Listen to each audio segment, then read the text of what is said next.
Kw'izina ry'Imana Data na Mwana na Roho Mutagatifu. Amen. Nshuti bavandimwe bakunzi bacu, Shalom, nimugire amahoro. Padiri Dominique uri hano i Roma ubifurije ikaze muri gahunda y'umugisha wo kuri uyu wa kabiri. Murakaza neza mwese. Reka twongere dusabe Nyagasani tugirire imbabazi, atugirire impuhwe mu ntege nke zacu za buri munsi.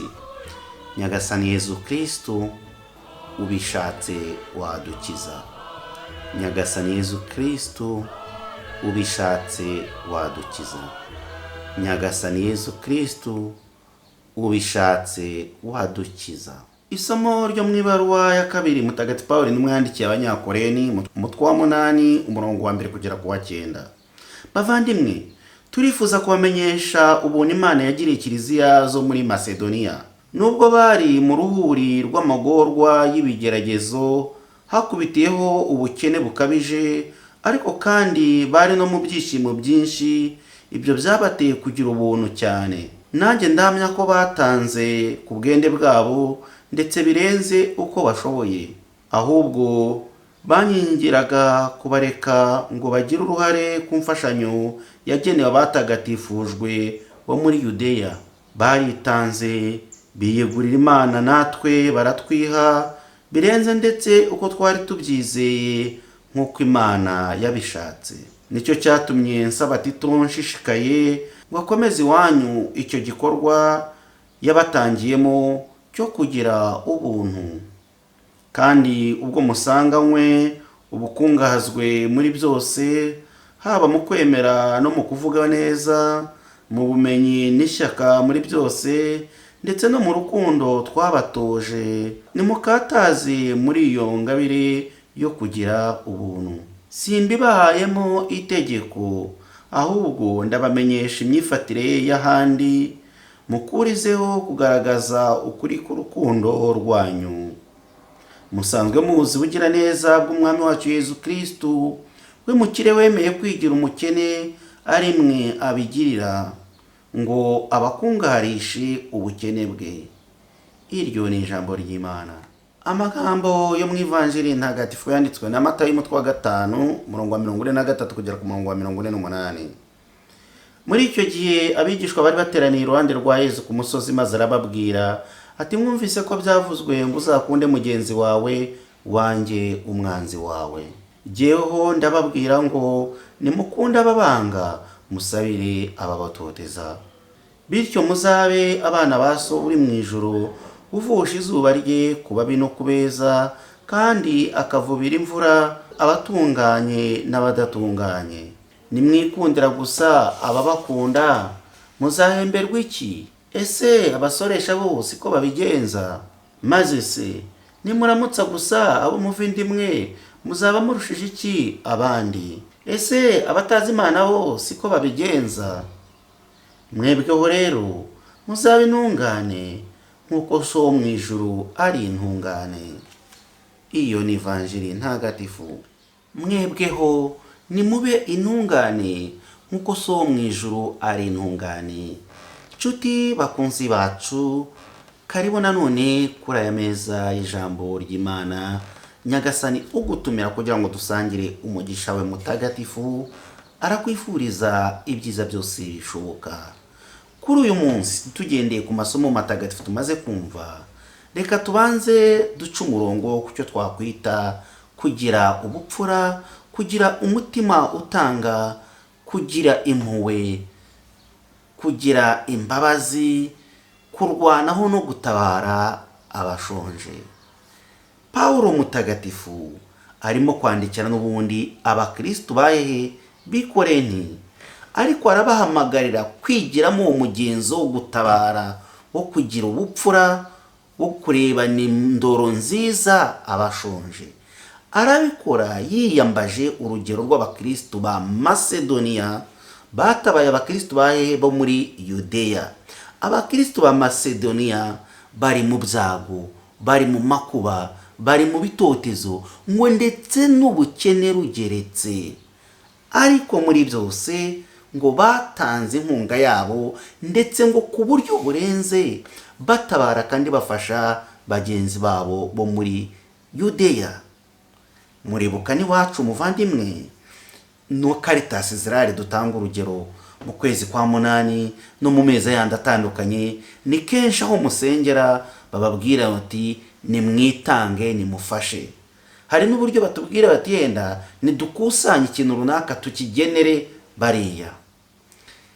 Nta mpamvu n'imwe uwemera ashobora gutanga ngo yumvikane avuga ati dore dore dore dore dore. Bariya abantu bari mu bitotezo. Ibitotezo murumva ibyo ari byo, kuba uri gutotezwa. Ubu Kristo urabizi ko araho byageraga neza neza ibitotezo bigakomera. Bamwe bakavanamo nakabo karenge bakabati no sinkomeza uru rugendo. Kwa kavuga ati no nimubireke ariko bari mu bitotezo, mu magorwa akabije, none ngo haza hiyongeraho n'ubukene. Mana y'ijuru, muri byose ubukene bari bafite nubwo ibintu, ariko ntibari bakennye Imana. Ndakwifuriza kutazakena Imana. N'ibindi uzabikireho, ariko ushobora gukena ku bintu. Urumva ushobora kuba nkeneye ibi bitabo byose ubona, yenda nkavuga ati mwarimu akaba ati ugomba kugura ibi, ugomba kugura ibi, yenda nkabura uburyo bwo kubigura. Ariko Imana isumbye ibyo byose. Niyo mpamvu mubwira ngo nuramuka unakennye ntibikakubeho, ariko ntuzakene Imana. Kristo Yesu akuzwe. Nubwo bari mu magorwa, nubwo bari mu bukene bugeretse, ariko bari bafite Imana. Iyo Mana ya Nyagasani Yesu Kristo niyo yatumaga bagira umuhate, bagira ubwende, bagira imbaraga zo gutabara bagenzi babo bo muri Yudeya. Kwigiramo rero ubwo buntu, ni ibanga ryo kugira ubuntu ni irihe? Ushobora kuba padiri ni irihe? Ubuntu ni bupima. Iyo bakubwiye ngo umuntu ni généreux, afite umutima mwiza, aratanga, uzasanga abantu bafite umutima mwiza banatanga cyane. Yewe nabo nta n'ibintu byinshi baba bafite. Ubuntu ni bupima. Nta mibare bukora, kuko iyi si murabizi ifite imibare. Ubu se ni muhiki mfite harya ibiro 5 by'inuza, ni muha hose bingenda sigara niki. Uba watangiye gupima karikiri, gukora imibare. Ugatangira ukashira mu mibare myinshi. Icyo gihe uzajya umenya ko shitani iri gutangira, iri kukubuza kubona Imana, kubera ko watangiye kubara. Hari abantu bafite imibare muri iyi si, muzajya muhura nabo cyangwa muranabaza mu mitima yanyu, mwatangiye kubatekereza. Iyo umubwiye ibintu byose ni mu mibare burundu. Inyungu zo muri iyi si zishingiye ku mibare, cyo bita calcul, mesure, ibyo ngibyo. Ugasanga ari gupima, arabara. Iyo utangiye kugwa muri icyo kigishuko, umenye ko kugira ubuntu daire byarangiye kukuvamo, byarangiye kubamo. Umuntu w'umukristo nyawe yirinda kugira iyo mibare. Bari iyo baza kubara bari mu bukene, ariko iyo baza kubara nta kintu cyari kubavaho. Bariyemeje bagira gute? Baritanga n'umutima wabo wose. Niyo mpamvu rero nawe umushishikariza uyu munsi gufungurira Nyagasani uwo mutima utanga, cyane cyane utabara abari mu kaga nk'aba muri Yudeya. Akaba niyo mpamvu Pawulo mutagatifu ababwira ati simbibahayemo itegeko, reka da, ahubwo ndabizi ko mubishoboye kandi twarabatoje, namwe abanyakoreni nimugire umutima nk'uyu. Pawulo mutagatifu arabibabwira kuko ngo abaziho ingabire y'ubukungu, ingabire yo kuvuga neza, ingabire y'urukundo, ingabire y'ukwemera, ingabire y'ishyaka. Aravuga ati ibyo byose murabifite, ariko simbibategetse, gusa nimufatire kuri Kristo. Kristo niwo twakwita modeli, icyitegererezo. Twigeze tubabwira iyo bavuze ngo role model, icyitegererezo cyawe ninde ufatiraho urugero mu buzima bwawe nk'umukristo. Ukubaje ninde umuntu ugomba gufatiraho urugero? ni Yesu Kristo. Yesu Kristo ngo niwe witanze, yari umukire mu ijuru, yemera kuza yikuramo ubwo bukungu, nubwo yari Imana aza kubana natwe, aratwitangira kugera ku musaraba. Nuko ngo yari kwikonoza mikuzo, yicisha bugufi nk'uko Pawulo mutagatifu abibwira abanyafilipi. Ibyo rero muvandimwe, iyo urebeye kuri Yesu buryo yigize umukene, yari umukire, nawe ubwo bukene waba ufite, ubwo bukungu waba ufite, ntibwatuma udatanga. nk'uko Yezu yatwitangiye, nawe jya umenya kwitangira abandi. Uyu munsi rero, uyu munsi wongere umenye ko muri duke ufite, kuko hari igihe umuntu akunda kuvuga ngo wibuke wa mukecuru w'isereputa yari afite iki, agafu, azi ko ari bukakoremo rimwe bikarangira, ariko yaratanze, yakira umuhanuzi, intumwa y'Imana. Amaze kumuha byagenze gute? Ntihabuze utuvuta mu keso n'ifu muki ubyiyuzuriza. Bikubwira ngo utanga arusha iki? Umugisha uhabwa. Ibiganza bitanga birusha umugisha ibiganza byakira. Kandi uko waba bimeze kose, icyo waba ufite cyose, wivuga ngo ni gato. Gato ni kanga, ukaba mu cyarya ni kanga mujisho, sinzi ukuntu mubivuga. Ntabwo ari gato ufite. Upfa kuba ufite umutima ukakamanyura ugasangira n'abandi. Icyo ngicyo uyu munsi Evangelii ishaka kutubwira, gusangira n'abandi.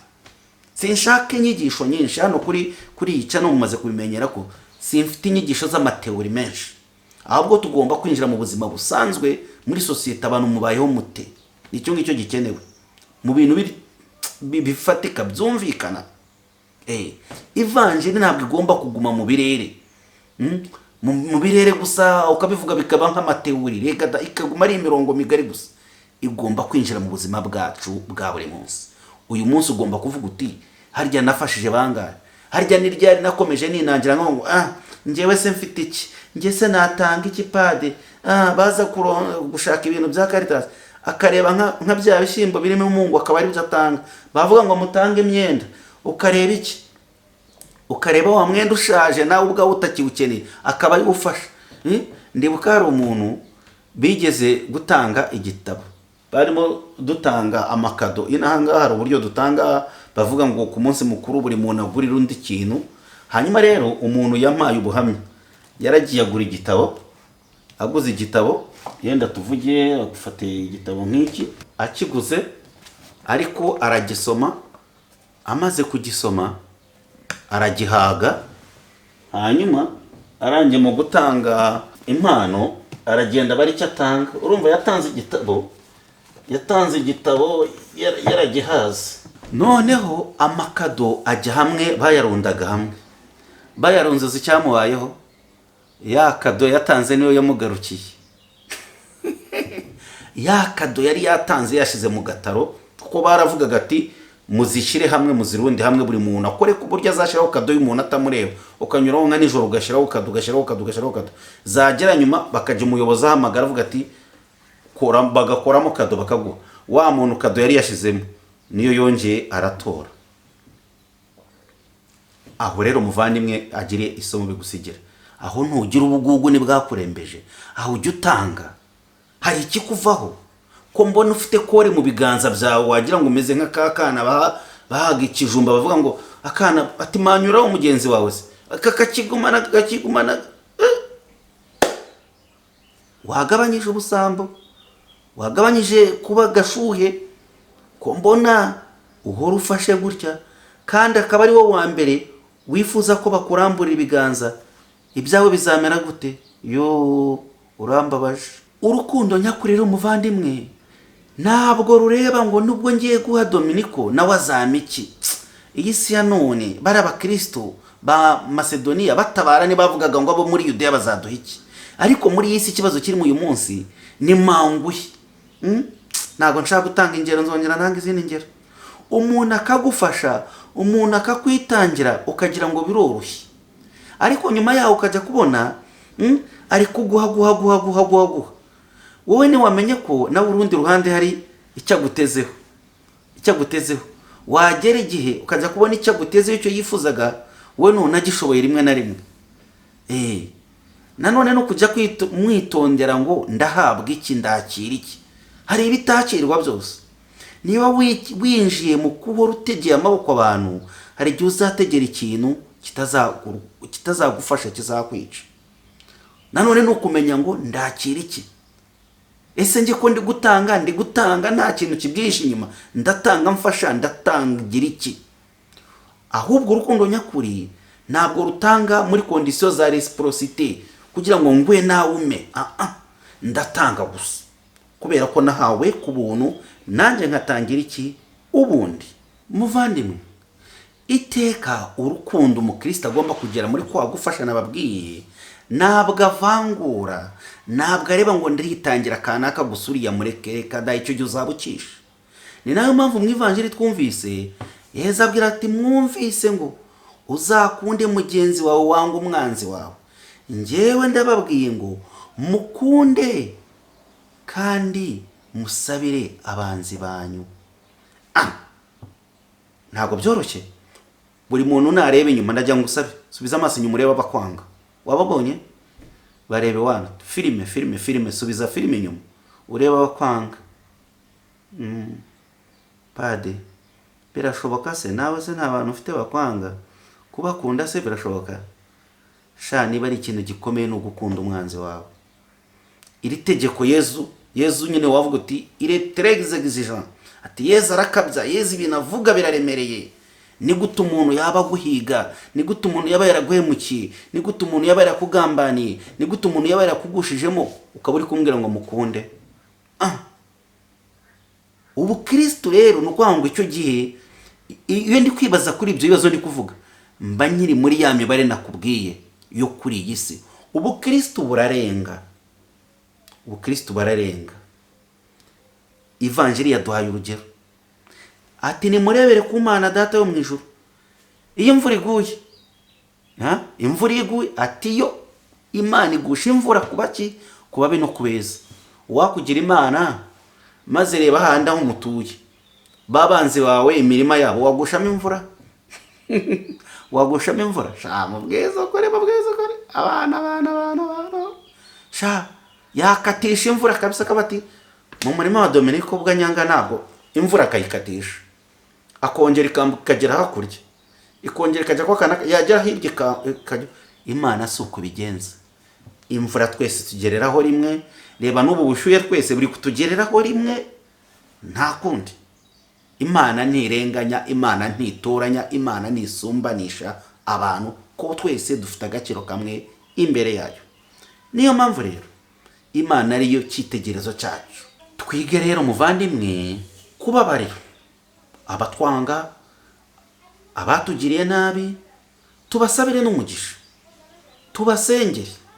Nibwo uzaba uteye intambwe mu Bukristo. Niba ukiboheye mu kutababarira, icyo gihe umenye ko ukiri hasi, urugendo rw'Ubukristo rukiri hasi cyane.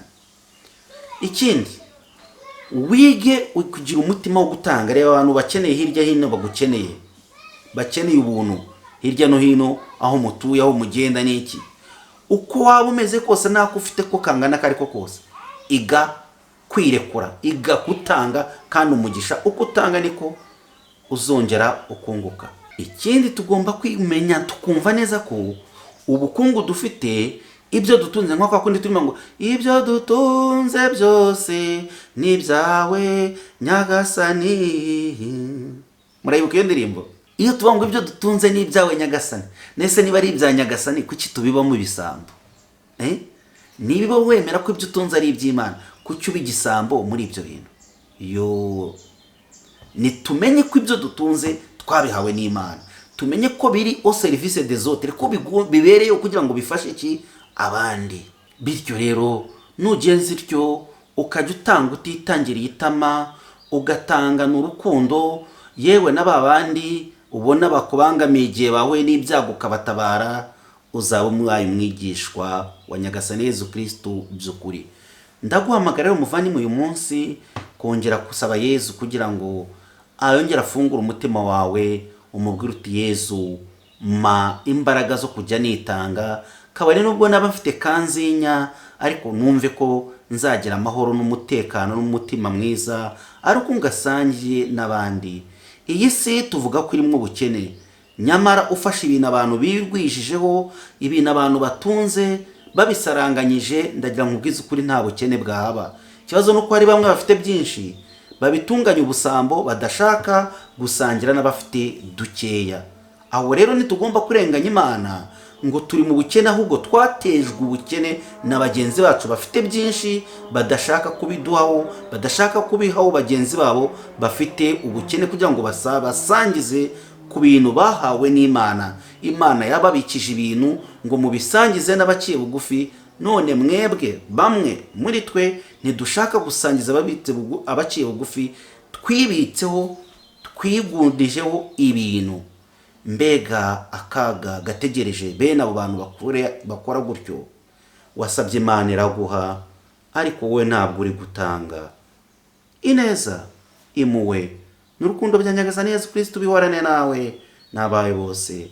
Urakoze Nyagasani Yesu, urakoze kubw'uyu mwanya mwiza uduhaye, urakoze kuba ukomeza kutwitangira.